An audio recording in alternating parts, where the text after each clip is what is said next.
नमस्ते। अच्छा, कभी सोचा है कि ये पौधे जो एक ही जगह पर खड़े रहते हैं, आखिर अपना पेट भरते कैसे हैं? मतलब खाना कहाँ से लाते हैं?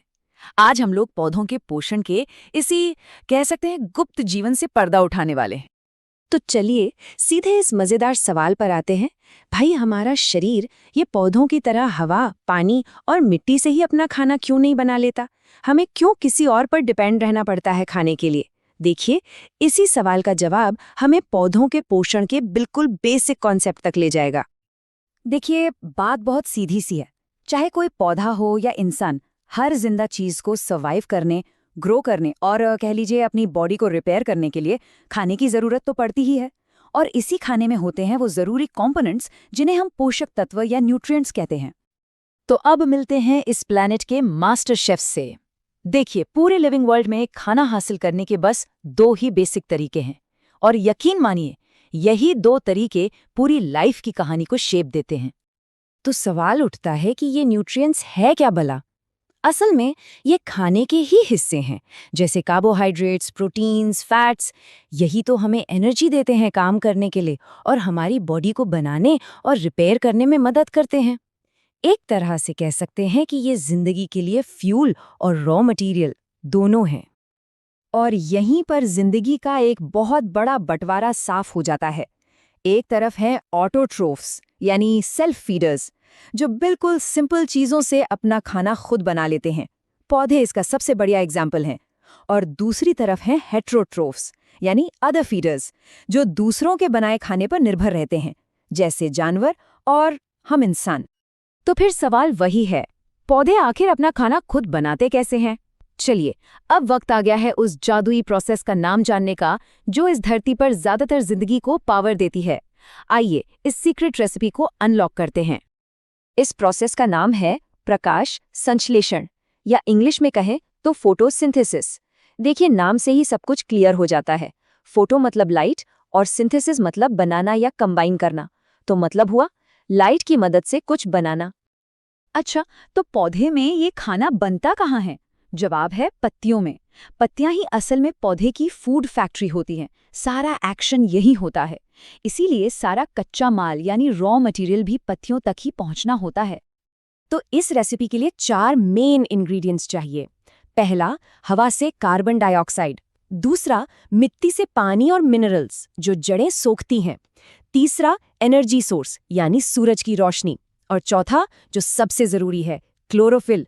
पत्तियों में जो हरा रंग होता है ना, वही जो असल में सनलाइट को पकड़ता है।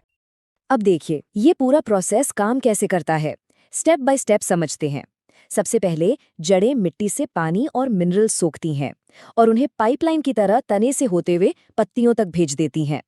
फिर पत्तियां हवा से कार्बन डाइऑक्साइड लेती हैं अपने छोटे छोटे पोर्स यानी छेदों से, जिन्हें स्टोमेटा कहते हैं। इसके बाद पत्तियों में बैठा क्लोरोफिल सूरज की रोशनी से एनर्जी को कैप्चर कर लेता है। और फाइनली पौधा इसी एनर्जी का इस्तेमाल करके पानी और कार्बन डाइऑक्साइड को खाने यानी कार्बोहाइड्रेट्स में बदल देता है। और हाँ, इस प्रोसेस में एक बहुत जरूरी चीज, oxygen as a by product हवा में रिलीज होती है। तो इससे एक बहुत बड़ी और जरूरी बात पता चलती है कि सूरज ही असल में सभी जिंदा चीजों के लिए एनर्जी का अल्टीमेट सोर्स है।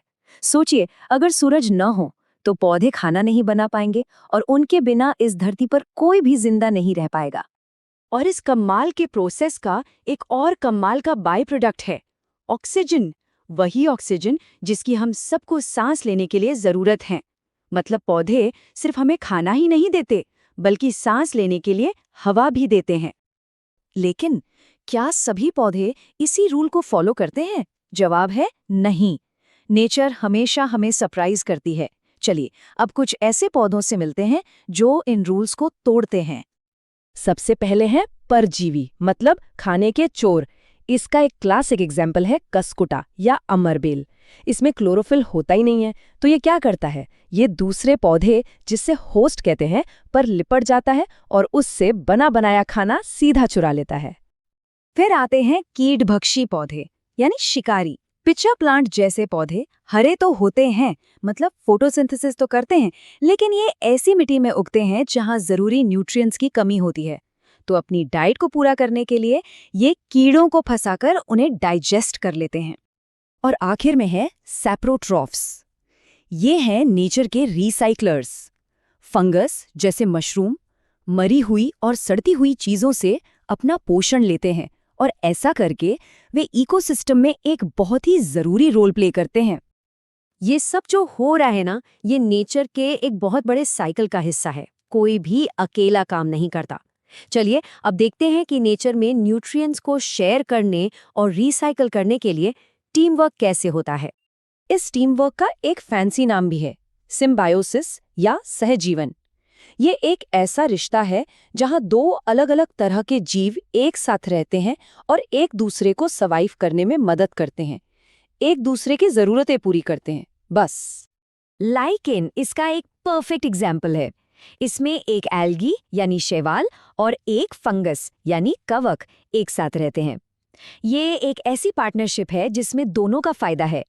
एल्गी, जिसमें क्लोरोफिल होता है, फोटोसिंथेसिस से खाना बनाकर फंगस को देती है और बदले में फंगस एल्गी को रहने के लिए घर, पानी और मिनरल्स देता है ना कमाल की पार्टनरशिप।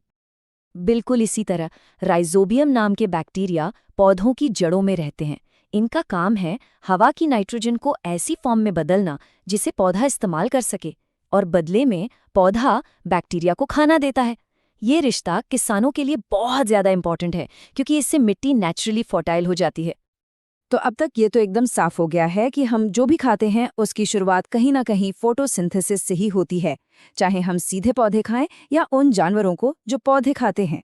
तो चलिए जाते जाते एक सवाल छोड़ जाते हैं। जरा सोचिए, अगर ये फोटोसिंथेसिस का प्रोसेस सिर्फ 24 घंटों के लिए भी रुक जाए तो इस धरती पर जिंदगी का क्या होगा? सोचिएगा जरूर। नमस्ते। अच्छा, कभी सोचा